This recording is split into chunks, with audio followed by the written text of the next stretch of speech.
Hello students, मेरा नाम है के अग्रवाल और वेलकम है तुम सबका तुम्हारे अपने YouTube channel Sunita's biology classes पे। तो आज के इस वीडियो में हम बात करने वाले हैं ह्यूमन रिप्रोडक्शन चैप्टर के first topic mail reproductive system के बारे में। तो जिन लोगों ने पहली वीडियो नहीं देखी है तो मैं लिंक डिस्क्रिप्शन में दे रहा हूँ, जाओ और जा कर के देखो।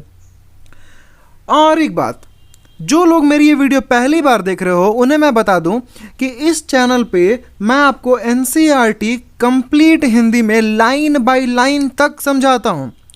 तो अगर आप लोग मेरे साथ अपने एनसीईआरटी को कंप्लीटली कमांड करना चाहते हो तो चैनल को सब्सक्राइब कर दो, वीडियो को लाइक कर देना और शेयर तो कर ही देना यार। अब बिना टाइम वेस्ट किए हुए चलते हैं हमारे टॉपिक पे, तो जो है मेल रिप्रोडक्टिव ऑर्गन। तो हमने क्या करा कि इसे इजीली वे में पढ़ने के लिए 4 भाग में डिवाइड कर दिया। पहला क्या है? ऑब्वियसली प्राइमरी सेक्स ऑर्गन, और वो क्या है? टेस्टिस। मैंने क्या नाम दिया अभी? Primary sex organ. क्यों ऐसा दिया? क्योंकि ये वही ऑर्गन है जो कि गैमेट्स बनाने वाला है। अब गैमेट्स तो ये बना देगा, तो फिर उसे ट्रांसपोर्ट करने के लिए, उसे बॉडी से बाहर निकालने के लिए भी तो कोई चाहिए ना। तो ये काम करेगा हमारा डक्ट सिस्टम। अब गैमेट्स फॉर्म होने के साथ साथ कुछ ग्लैंड्स की ज़रूरत भी पड़ती हैं जो कि इनमें हेल्प करेंगे। तो ग्लैंड्स हो गए। और लास्टली एक इम्पॉर्टेंट ऑर्गन, एक्चुअली सभी इम्पॉर्टेंट है बट हाँ भाई ये भी इम्पॉर्टेंट है, ये है पेनिस।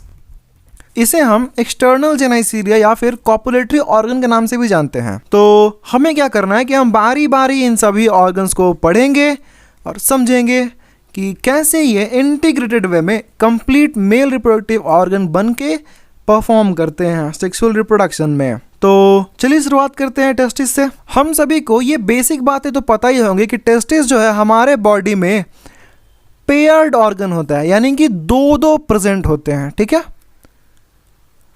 और एक और बात पता होगी आपको कि ये टेस्टिस जो है ये मेल बॉडी के बाहर प्रेजेंट होती है। तो अब बाहर प्रेजेंट होती है तो ऐसी हवा में थोड़ी लटक रहे होंगे, ठीक है।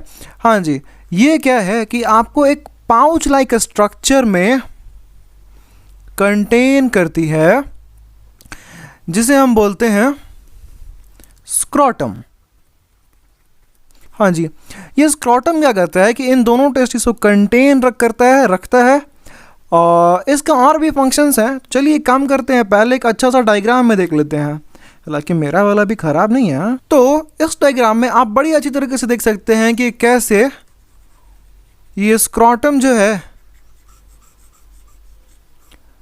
वो इन दोनों टेस्टिस को कंटेन किए हुए है, ठीक है। तो देखिए स्क्रोटम में कुछ फंक्शंस भी होते हैं।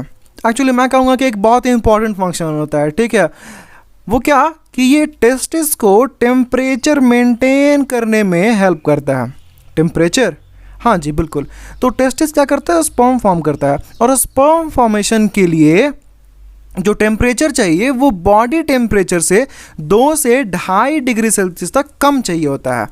मैं बता देता हूँ यहाँ पे कि स्क्रोटम क्या करता है कि ये 2 से 2.5 डिग्री सेल्सियस तक टेम्परेचर को डिक्रीज़ कर देता है, जो कि बहुत ज़रूरी है स्पर्म फॉर्मेशन के लिए। जो कि किसके लिए ज़रूरी है? स्पर्म फॉर्मेशन के लिए। एक्चुअली यहीं पे मैं एक बात और बताना चाहूँगा आपको कि ज़रूरी नहीं है कि हर मेल मैमल के पास स्क्रोटम हो ही, ओके। बहुत सारे ऐसे ऑर्गेनिज्म हैं, जैसे मैं कुछ आपको एग्जांपल देता हूँ, ठीक है। सबसे कॉमन एग्जांपल ले लेते हैं ना, एलिफेंट। एलिफेंट्स में क्या होता है? स्क्रोटम होता ही नहीं है। इसका ये मतलब नहीं कि इनके टेस्टिस हवा में लटक रहे होते हैं, ठीक है, ऐसा नहीं है। इनका टेस्टिस जो है इनके एब्डोमिनल कैविटी में ही होता है, ओके। एक दो एग्जांपल और लेते हैं अगर, तो एलिफेंट हो गए, डॉल्फिन्स हो गए, और भी है। और हाँ एक और बात, एक सबसे खूबसूरत एग्जांपल बताऊं, तुम खुद, हाँ जी, एक्चुअली पता है जब तुम खुद अपने जब फीटल स्टेज में थे, यानी कि जब तुम अपने माँ के गर्भ में तुम्हारा बॉडी फॉर्म हो रहा था, तब छठे महीने तक तुम्हारा टेस्टिस तुम्हारे एब्डोमिनल कैविटी के अंदर ही था। बट 7th मंथ में क्या हुआ, स्क्रॉटम का फॉर्मेशन हुआ और फिर वो एब्डोमिनल कैविटी से बाहर आ जाता है और फिर वो स्क्रॉटम में रहने लगता है। इंटरेस्टिंग है ना। अब ये तो रही है स्क्रॉटम की बातें, और अब चलते हैं हम लोग टेस्टिस की तरफ। तो ये है हमारा टेस्टिस, और मैं आपको बता दूं कि टेस्टिस ओवल इन शेप होता है। एक्चुअली दिख भी रहा होगा आपको, ठीक है, काफी कॉमन सी बातें हैं यार। बट मैं आपको बताता हूं, टेस्टिस जो है इसका लेंथ करीब करीब 4 से 5 सेंटीमीटर होता है, और विड्थ जो है यानी कि चौड़ाई जो है इसका वो 2 से 3 सेंटीमीटर के आसपास होता है। अब ये जो आपको पर्पल या ब्लू जो कह लो, ठीक है, ये वाला जो स्ट्रक्चर दिख रहा है ये स्क्रॉटम का स्ट्रक्चर है, ठीक है। और इसके अंदर जो ये लाइट ब्लू कलर देख सकते हो ना आप, ये है टेस्टिस का पोर्शन। तो देख सकते हो कैसा ये कवरिंग से कवर्ड है, और वो क्या है, वो है ट्यूनिका एल्ब्यूजिनिया। ये एक बड़ा ही डेंस कवरिंग होता है जिससे कि आपका टेस्टिस कवर्ड होता है। यहीं पे मैं एक बात और बताता हूँ आपको, आपके टेस्टिस में 250 से 300 टेस्टिकुलर लॉब्यूल्स होते हैं। टेस्टिकुलर लॉब्यूल्स को ना आप रूम टाइप समझ लो। एक्चुअली मैं इसी डायग्राम में दिखाता हूँ आपको, देख रहे हो, ये देखो, ये एक रूम लाइक स्ट्रक्चर है, ये भी एक रूम लाइक स्ट्रक्चर है, और हर एक रूम में क्या है, यानी कि हर एक टेस्टिकुलर लॉब्यूल्स में 1 से 3 1 2 3 जो है वो क्या होते हैं, सेमनीफेरस ट्यूब्यूल प्रेजेंट होते हैं, हाईली कॉइल्ड। 1 से 3 हाईली कॉइल्ड सेमनीफेरस ट्यूब्यूल होते हैं। ट्यूब्यूल नाम से ही पता चल रहा है कि ये एक ट्यूब के फॉर्म में होगा। तो भाई ट्यूब है तो देखा जाए थोड़ा काट के कैसा दिखता है, क्या होता है। अजी हम लोग बायोलॉजी के स्टूडेंट्स हैं तो हमारा काटना छाटना तो हमारा रोज का ही है कि नहीं। चलो देखो, ये एक ट्यूब के शेप में है, ठीक है। तो अगर आप इस ट्यूब का एक सेक्शन लीजिएगा, मैं यहाँ पे ऐसे ले रहा हूँ, ठीक है, तो देखोगे आप, पहले थोड़ा स्पेस बना लीजिए, देखोगे कि कैसे ये सेक्शन है, ये तो हुआ आपका सेमनीफेरस एपिथेलियम।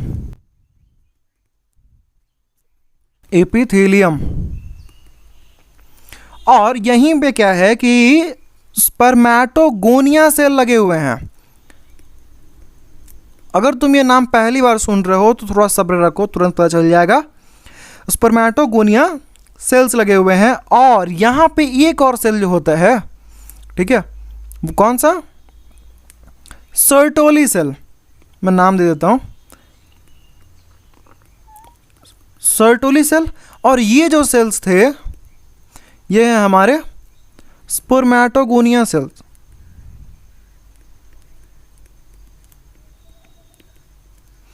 स्पर्मेटोगोनिया सेल्स, ठीक है। इनका एक और नाम भी है, मेल जर्म सेल। ओके, अब ये जो स्पर्मेटोगोनिया यानी कि जो मेल जर्म सेल्स हैं वो क्या करेंगे कि धीरे धीरे धीरे धीरे माइटोटिक और मियोटिक डिवीजन मिला करके ये क्या करेंगे कि स्पर्म का फॉर्मेशन करेंगे। और यहीं पे क्या होता है कि सर्टोली सेल जो है इनका भी एक और नाम होता है जिसे हम बोलते हैं नर्स सेल। तो नर्स सेल समझ गया, नर्स क्या करती है, पेशेंट का देखभाल करती है। तो यहाँ पे सर्टोली सेल भी वही काम करने वाली है। यहाँ जो पेशेंट्स हैं वो क्या हैं, ये स्पर्म्स हैं। तो ये क्या करेंगी कि स्पर्म जब फॉर्म हो गए तो ये इन्हें न्यूट्रिशन देने का काम करेंगी। यानी कि जब स्पर्म फॉर्म होते हैं तो फिर ये जाते हैं सर्टोली सेल के पास और अपना सिर जो है उसको अंदर की ओर डालते हैं और उसके बाद न्यूट्रिशन लेते रहते हैं इनसे। तो ये है हमारा सर्टोली सेल का फंक्शन। एक्चुअली सेमनीफेरस ट्यूब्यूल के अंदर इतना ही बातें करनी थी हमें। अब आगे बढ़ते हैं। तो सेमनीफेरस ट्यूब्यूल की इतने हाईली कॉइल्ड होने की वजह से आप देख सकते हो कि टेस्टिस का 2 रीजन बन जाता है। कौन कौन सा, एक हो गया एक सेमनीफेरस ट्यूब्यूल के अंदर का रीजन, एक हो गया सेमनीफेरस ट्यूब्यूल के बाहर का रीजन। अच्छा, ये कितने हाईली कॉइल्ड हैं आप इस बात का अंदाज इससे लगा सकते हो कि एक टेस्टिस में करीब करीब 400 मीटर लंबा होता है सेमनीफेरस ट्यूब्यूल। समझ गए? तो हम बात कर रहे थे कि दो रीजन्स में बढ़ जाते हैं। ऐसे देखो,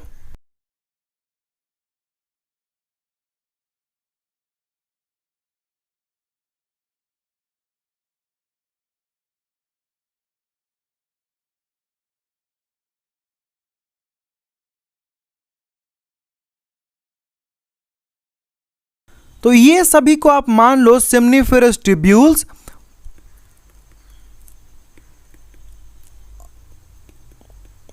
और सेमनीफेरस ट्यूब्यूल के अंदर का एक सराउंडिंग है जिसे हमने सेक्शन में देख लिया, और इसके बाहर जो एरिया है ये, यानी कि ये वाला पोर्शन जो है, इसे हम बोलते हैं इंटरस्टिशियल स्पेस। और इन इंटरस्टिशियल स्पेसेस में कुछ सेल्स पड़ी होती हैं जिन्हें हम कहते हैं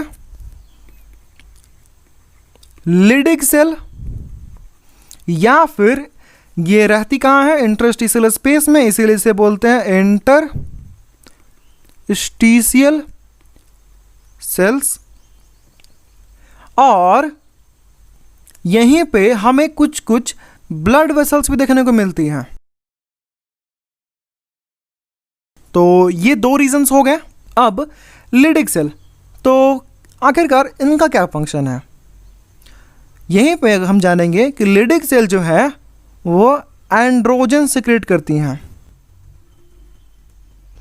अच्छा, लिडिक सेल जो है वो टेस्टिस के एंडोक्राइन पोर्शन को शो करती हैं, एंडोक्राइन पार्ट शो करती हैं।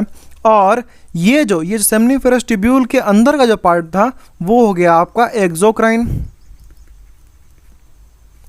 यानी कि एंडोक्राइन पोर्शन में क्या हो रहा है? लिडिक सेल हार्मोन सिक्रेट कर रहा है, सिक्रेट करके ब्लड में रिलीज कर रहा है। और एक्सोक्राइन क्या है?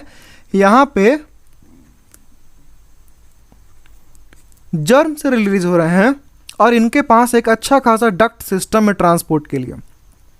ठीक है, तो finally testis is a double organ. तो चलिए, इतनी ही बातें करनी थी हमें टेस्टिस के बारे में, और अब इन सब बातों को हम एनसीईआरटी में एक बार पढ़ लेते हैं, फिर आगे बढ़ेंगे। The male reproductive system is located in the pelvis region. तो मेल रिप्रोडक्टिव सिस्टम जो है वो पेल्विस रीजन में रहता है। It includes a pair of testis along with accessory ducts, glands and external genitalia. तो हमें ये बात पता है, हमने मेल रिप्रोडक्टिव सिस्टम को 4 भाग में बांटा था। कैसे कैसे? टेस्टिस, एसेसरी डक्ट्स, ग्लैंड्स और एक्सटर्नल जेनाइसीलिया जो कि पेनिस था। अब आगे देखते हैं। The testis are situated outside the abdominal cavity within a pouch called scrotum. तो टेस्टिस जो है वो एब्डोमिनल कैविटी के बाहर एक पाउच लाइक स्ट्रक्चर स्क्रॉटम में प्रेजेंट होता है। तो हमने ये बात जानते हैं अच्छी तरह से, हमने देखा भी अभी डायग्राम में। The scrotum helps in maintaining the low temperature of the testis. तो स्क्रॉटम टेस्टिस का टेम्परेचर को घटाने में काम करता है। पता है कितना से कितना? 2 से 2.5 डिग्री सेल्सियस तक, lower than the normal internal body temperature. तो बॉडी टेम्परेचर से 2 से 2.5 डिग्री सेल्सियस कम।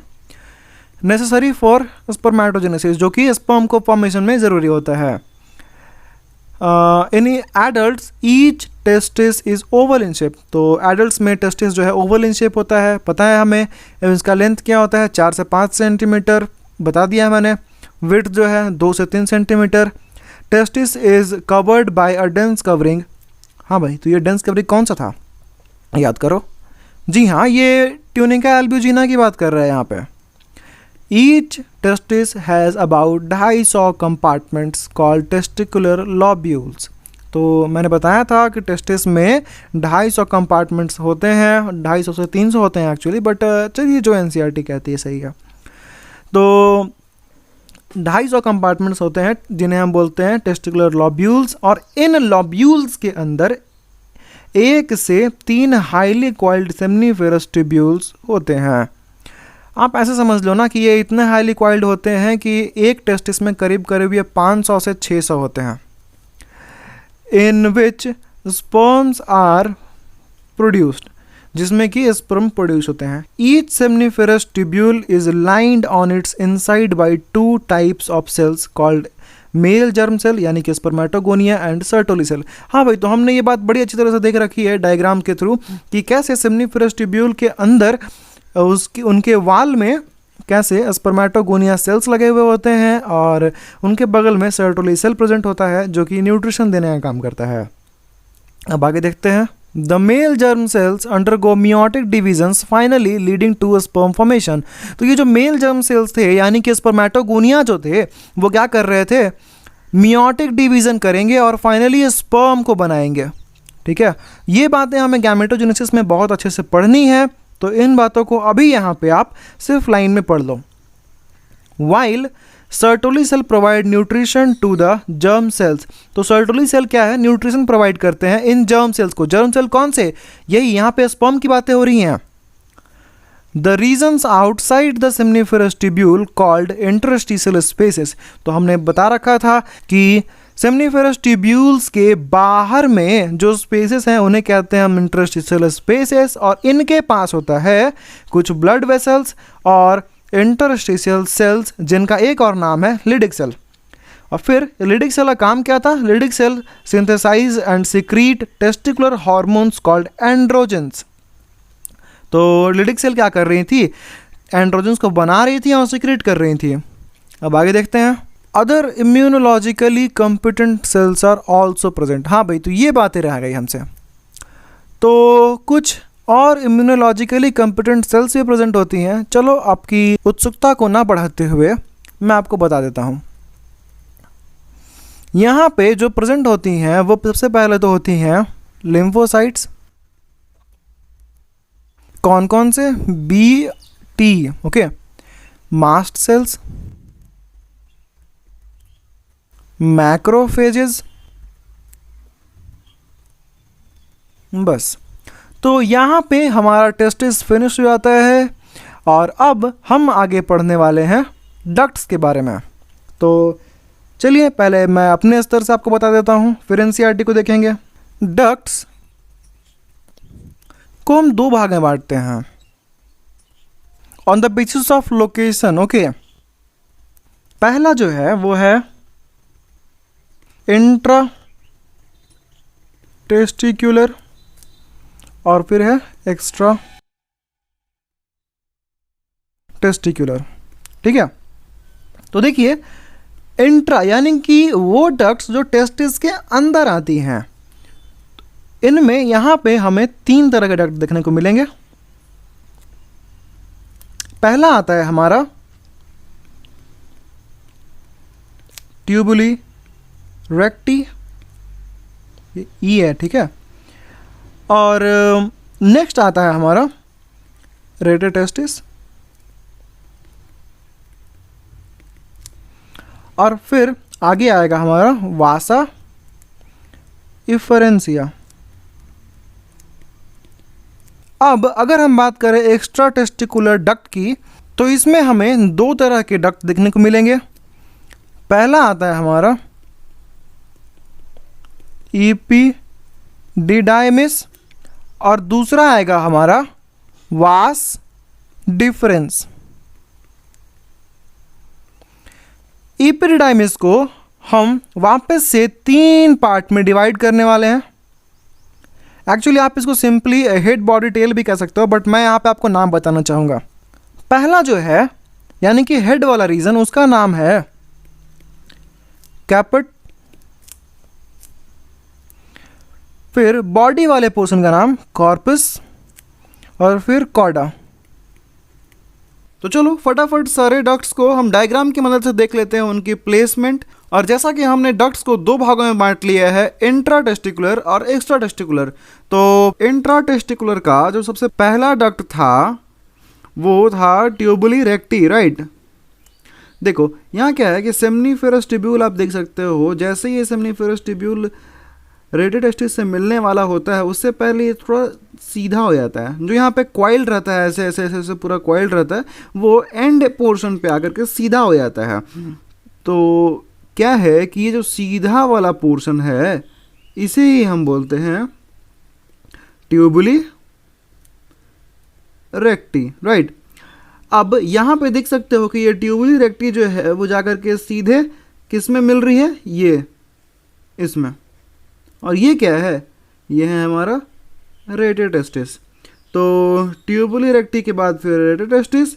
अब फिर रेडियोटेस्टिस क्या है कि टेस्टिस के अपर पोर्शन में कुछ सिंपल पाइप लाइक स्ट्रक्चर्स में डिफ्रेंशिएट हो जा रहा है और उसके बाद फिर इपरिडाइमिस में जुड़ जा रहा है। तो ये जो पाइप लाइक स्ट्रक्चर है इसे हम बोलते हैं एफरेंट डक्टल्स, या फिर हमारे जो एनसीईआरटी में दी हुई है वो है वासा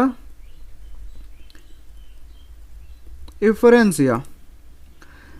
अब रेडियोटेस्टिस से फिर कहाँ गया, रेडियोटेस्टिस से वासा इफरेंसिया में।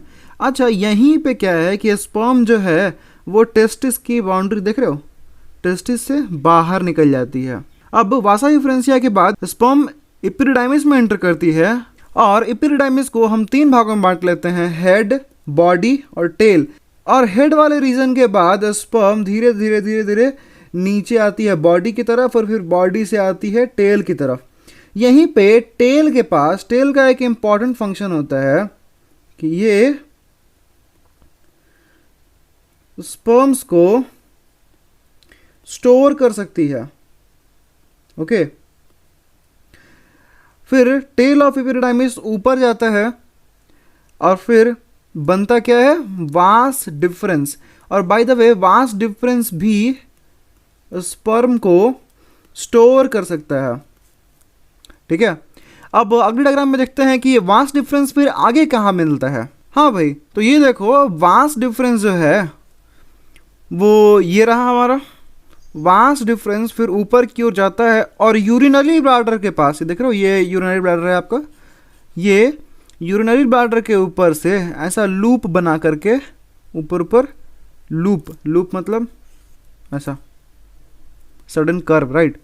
तो लूप बना करके फिर नीचे आता है और सेमिनल वेसिकल वाले ट्यूब में जाकर के जुट जाता है और फिर ये ट्यूब आगे की तरफ जाते हुए यूरेथ्रा से जाकर के जुट जाता है। देख रहे हो ये पोर्शन देखो आप, यहीं पे क्या होता है, एक बहुत इंपॉर्टेंट फंक्शन कि स्पर्म जो है वो अदर ग्लैंड्स यानी कि सेमिनल वेसिकल और प्रोस्टेट ग्लैंड के सिक्रीशन के साथ मिक्स हो जाता है और सीमेन बनाता है। ठीक है, इस पोर्शन को बोलते हैं हम इजैकुलेटरी डक्ट।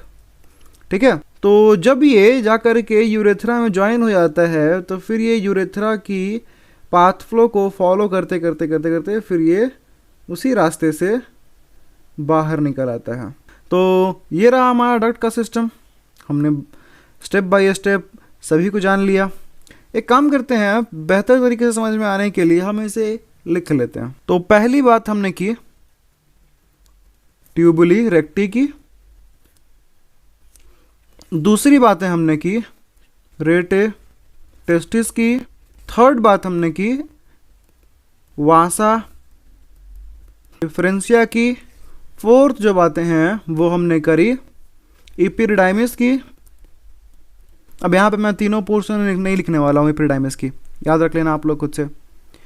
अब इपरिडाइमिस के बाद डक्ट गया हमारा वास डिफरेंस में और फिर वास डिफरेंस के बाद यूरिनरी ब्लैडर के ऊपर लूप बना करके, याद आ रहा है ना, वो फिर इजैकुलेटरी डक्ट फॉर्म किया था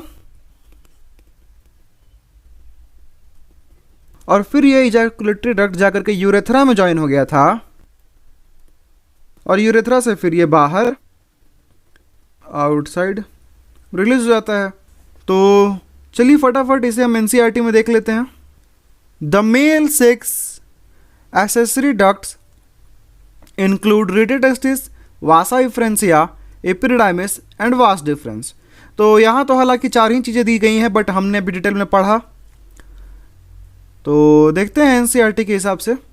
the seminiferous tubule of testis opens into vasa efferentia through rete testis. ओहो, इतना लंबा छलांग मार दिया एनसीईआरटी ने। देखो बीच की कई बातें तो रह ही गई। खैर सेमनीफेरस ट्यूब्यूल जो है उससे ट्यूबुलर रेक्टी में जाता है और उसके बाद रेडियोटेस्टिस और रेडियोटेस्टिस के बाद फिर वासा एफरेंसिया। तो ये बात हमें पता है।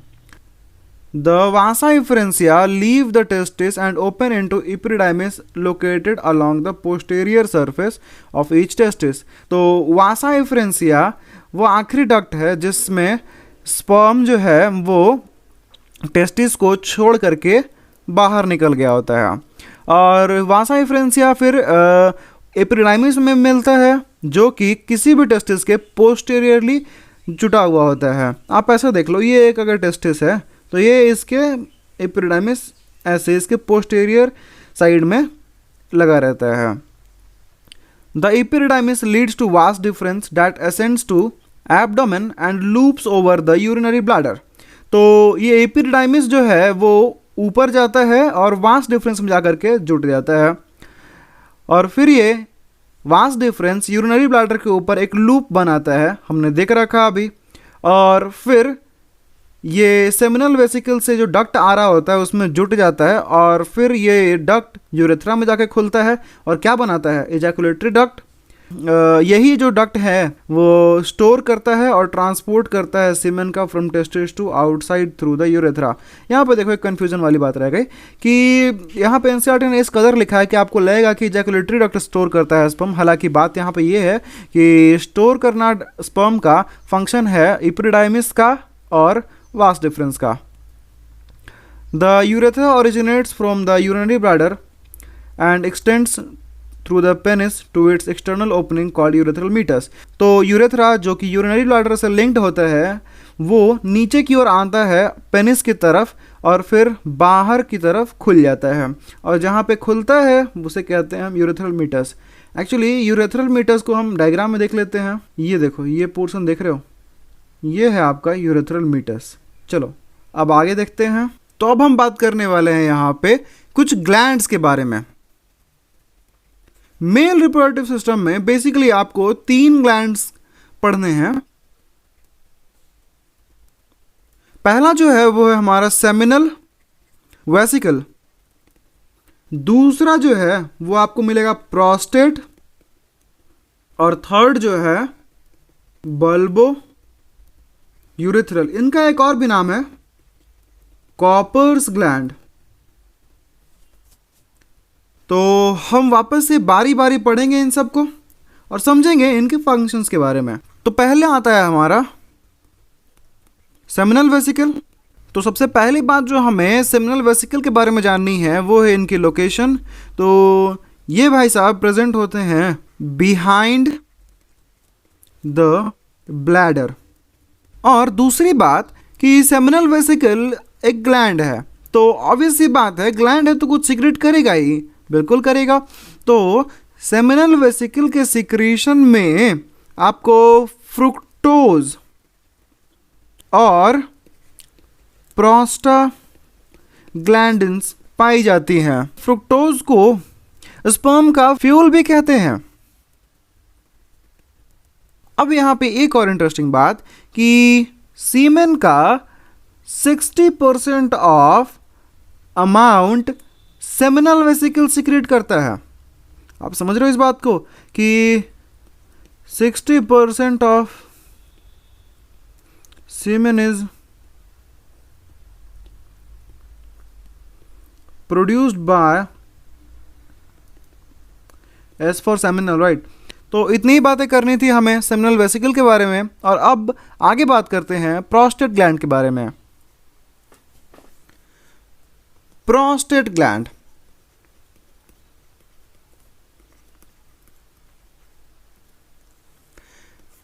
देखो क्या है कि सबसे पहले हम इनका लोकेशन जान लेते हैं। तो ये प्रेजेंट होते हैं बेस ऑफ यूरिनरी ब्लैडर।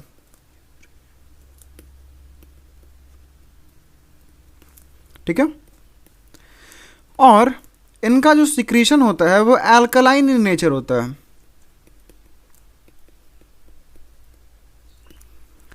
अब तीसरी बातें, इनके सिक्रीशन में आपको कैल्शियम और फास्फोरस के आयंस मिल जाएंगे। एक और बात जो बड़ी इंटरेस्टिंग है कि ये मेक्स स्पर्म एक्टिव। अच्छा, फाइनली एक और बात, ये यूरेथ्रा को सराउंड करते हैं। आई मीन ऐसे समझो कि अगर ये यूरेथ्रा है तो ये क्या करेंगे कि ऐसे इधर से और ऐसे इधर से। एक्चुअली ये पीछे से है, 3D इमेज है, आप समझ लो ऐसे, ठीक है, कि ऐसा है, ठीक है। ये पीछे से आगे से चारों तरफ से राउंड किए हुए रहते हैं। तो दिस ग्लैंड सराउंड्स यूरेथ्रा। अब प्रोस्टेट की बातें हो गई, अब चलो बात करते हैं हमारे आखिरी ग्लैंड के बारे में, bulbourethral gland. Bulbourethral gland start करते ही हम सबसे पहले इनका लोकेशन जान लेते हैं। तो ये प्रेजेंट होते हैं बेस ऑफ यूरेथ्रा पे, और ये सिंपल म्यूकस सिक्रेट करते हैं, और इनका ये सिक्रीशन जो है वो ल्यूब्रिकेशन में काम आता है, ल्यूब्रिकेशन ऑफ पेनिस, ठीक है। तो अब ये रही हमारी पूरे ग्लैंड की बातें। अब लगे हाथ चलते हैं और एक्सटर्नल जेनाइसिलिया जो कि हमारा पेनिस है उसको भी कवर कर लेते हैं, फिर एक साथ चलेंगे एनसीईआरटी पढ़ने। बट उससे पहले देखो मुझे क्या मिला। अगर आपको ये सीमेन से कन्फ्यूज़न हो रहा है तो ये डायग्राम आपकी सभी कन्फ्यूज़न क्लियर कर देने वाली है। देखो एक्चुअली सीमेन है क्या। सीमेन का मतलब sperm plus secretion of glands, जिसमें एक 100% सीमेन में 10% स्पर्म होता है और बाकी का 90% जो होता है वो सिक्रीशन ऑफ ग्लैंड्स हैं। तो ये 90% का यहाँ पे आपको देखना है कि इन 90% में से 65% सेमिनल वेसिकल का कंसंट्रेशन है, और सेमिनल वेसिकल के सिक्रीशन में फ्रुक्टोज की मात्रा, एमिनो एसिड, साइट्रिक एसिड और कुछ हार्मोन्स पाई जाती हैं। अगला है हमारा प्रोस्टेट ग्लैंड, और आप देख सकते हो कि इनमें phosphatase acid and proteolytic enzymes मौजूद होते हैं। कैल्शियम छोड़ दिया इनने। खैर अब आगे देखते हैं बल्बोयूरेथ्रल ग्लैंड्स और कुछ अदर यूरेथ्रल ग्लैंड्स। ये 5% सिक्रेट करती हैं और इनका काम क्या है, ल्यूब्रिकेशन प्रोटीन, यानी कि बस ल्यूब्रिकेट करती हैं पेनिस को। हालांकि ये भी काफ़ी ज़रूरी है आपको सेक्सुअल इंटरकोर्स के लिए। तो ये रही पूरे सीमन की बातें, और अब चलते हैं हमारे एक्सटर्नल जेनाइसिलिया के ऊपर। तो एक्सटर्नल जेनाइसिलिया यानी कि पेनिस। हाँ भाई, तो देखिए पेनिस को हम कॉप्युलेटरी ऑर्गन भी बोलते हैं। क्यों? क्योंकि इट फैसिलिटेट्स कॉप्युलेशन। पेनिस जो है वो एक स्पेशल टाइप ऑफ टिश्यू से बना हुआ है जो कि उसको इरेक्ट करने में हेल्पफुल होती है। और अब हम जानेंगे कि वो दो टिश्यूज़ कौन कौन से हैं। एक्चुअली दो होते हैं, मैंने पहले ही डिस्क्लोज कर दिया। तो पहला है कॉर्पोरा कैवर्नोसा और दूसरा है कॉर्पस स्पॉन्जियोसम। अगर आप एक टेस्टिस का सेक्शन लोगे तो आप देखोगे कि उसके नीचे वाले पार्ट पे एक टिश्यू प्रेजेंट होगा जिसे हम बोलते हैं स्पॉन्जियोसम, और ऊपर में दो टिश्यू प्रेजेंट होंगे कैवर्नोसा के, और इनके बीच में होगा यूरेथ्रल ओपनिंग। ठीक है, तो देखो क्या होता है कि अब इन टिश्यूज के पास सेल्स होंगे, तो इनके पास कुछ स्पेशल टाइप के सेल्स होते हैं। आप इनको रिलेट कर लो बलून से। ओके, तो इनके पास ऐसे सेल्स होते हैं जो कि खाली होते हैं। काफ़ी ऑड लग रहा है सुनने में, बट हाँ ऐसे ही समझो आप। ठीक है, तो क्या होता है कि जब मेल है वो सेक्सुअल डिज़ायर फील कर रहा होता है, तब इनके इन खाली सेल्स में ब्लड भर जाते हैं, और ब्लड भरने की वजह से ये फूल जाते हैं, यानी कि इरेक्ट हो जाते हैं। और उसके बाद जब मेल का सेक्सुअल इंटरकोर्स ख़त्म हो जाता है, तो उसके बाद ये ब्लड वापस से चले जाते हैं और फिर पेनिस अपने रेगुलर पोजीशन में वापस आ जाता है। तो ये था मैकेनिज्म इरेक्शन का। तो अब इन सब बातों को हम एनसीईआरटी में देख लेते हैं। तो आगे चलने से पहले हम इस डायग्राम को देखेंगे। एक्चुअली ये एक सेमनिफेरस टिब्यूल का सेक्शन है। ये देख रहे हो, ये गोला वाला जो एरिया है ये एक सेमनिफेरस टिब्यूल का सेक्शन काटा हुआ है। ठीक है, और मैंने बता रखा था कि सेमनिफेरस टिब्यूल के बाहर का जो पोर्शन है, यानी कि ये देख रहे हो ये रेड वाला पोर्शन, हाँ भाई, तो ये जो है ये इंटरस्टिशियल स्पेस है। ठीक है, और इंटरस्टिशियल स्पेस में कौन से सेल रहते हैं? इंटरस्टिशियल सेल्स, देखो यहाँ पे मार्क किया हुआ है। और स्पर्मेटोगोनिया किसके अंदर होते हैं? सेमनिफेरस टिब्यूल्स के अंदर, तो देखो ये रहा। और फिर फाइनली स्पर्मेटोगोनिया डिवीज़न करने के बाद क्या बना रहे थे? स्पर्मेटोजोआ। तो और ये रहा सर्टोली सेल अपना, यानी कि नर्स। चलो अब आगे बढ़ते हैं। Penis is the male external genitalia. तो पेनिस मेल एक्सटर्नल जेनाइसिलिया है। It is made up of special tissue that helps in erection of penis to facilitate insemination. तो पेनिस जो है वो क्या करता है? इंसेमिनेशन में मदद करता है, और ये एक स्पेशल टिश्यू से बना हुआ होता है, हमने पढ़ रखा है अभी तुरंत, और जो कि इरेक्शन में हेल्प करता है। हमने मैकेनिज्म भी समझ लिया कि कैसे पेनिस इरेक्ट होता है। The enlarged end of penis, देखो ये रहा, इज कॉल्ड ग्लैंस पेनिस। तो इसे हम ग्लैंस पेनिस के नाम से जानते हैं, और ये कवर्ड होता है लूज फोल्ड स्किन से, जिसे हम फोर स्किन कहते हैं। ठीक है, अब the male accessory glands include paired seminal vesicle, a prostate and a paired bulbourethral glands. हाँ भाई, तो एक बात ये मुझसे रह गई कि सेमिनल वेसिकल और बल्बोइरेथ्रल ग्लैंड ये दोनों पेयर में मौजूद होते हैं, हालांकि प्रोस्टेट ग्लैंड एक सिंगल प्रेजेंट होता है। Secretion of these glands constitute seminal plasma. तो इन सभी ग्लैंड्स के सिक्रीशन को मिला करके सेमिनल प्लाज्मा बनता है, जो कि फ्रुक्टोज में रिच होता है। हमें पता है कि ये सेमिनल वेसिकल का काम है, और कैल्शियम जो कि प्रोस्टेट ग्लैंड सिक्रेट करता है, और कुछ और भी enzymes. The secretion of bulbourethral glands also helps in lubrication of penis. तो बल्बोइरेथ्रल ग्लैंड का जो सिक्रीशन है वो ल्यूब्रिकेशन में भी काम करता है पेनिस के, ताकि इंसेमिनेशन अच्छे से हो पाए। और ये रहा हमारा मेल रिप्रोडक्टिव पार्ट फिनिश्ड, और अगली वीडियो में हम बात करने वाले हैं फीमेल रिप्रोडक्टिव सिस्टम के बारे में। तो अगर आपने मुझसे कुछ भी सीखा या आपको मेरा पढ़ाया हुआ पसंद आ रहा है, तो चैनल को सब्सक्राइब कर लीजिए, लाइक कर दीजिएगा वीडियो को, और शेयर करना तो भूलना ही मत। तो मिलते हैं अब अगली वीडियो में, तब तक के लिए बाय।